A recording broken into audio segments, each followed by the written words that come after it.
হে মুমিনগণ, দুনিয়ার জীবনে আমরা সবাই সফল হতে চাই, কিন্তু প্রকৃত সফল কে? কোরআন এবং সুন্নাহ আমাদের সেই পথ দেখিয়েছে।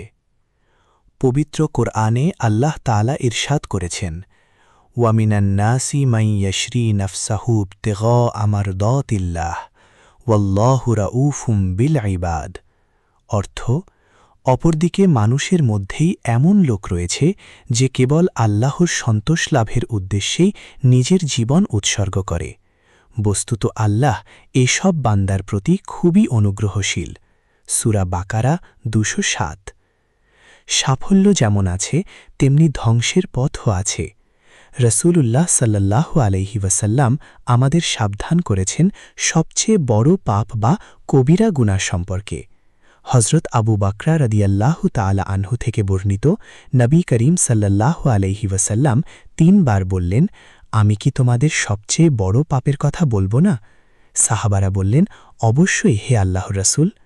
তিনি বললেন, আল্লাহর সাথে শিরক করা এবং পিতামাতার অবাধ্য হওয়া।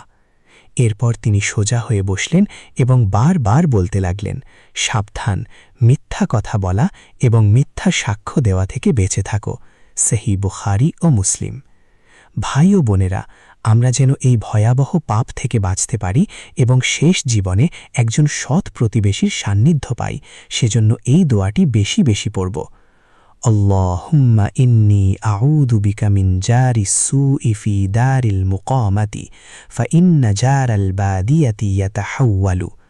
অর্থ, হে আল্লাহ, আমি আপনার কাছে স্থায়ী ঠিকানার অখিরাতের মন্দ প্রতিবেশী থেকে আশ্রয় চাই।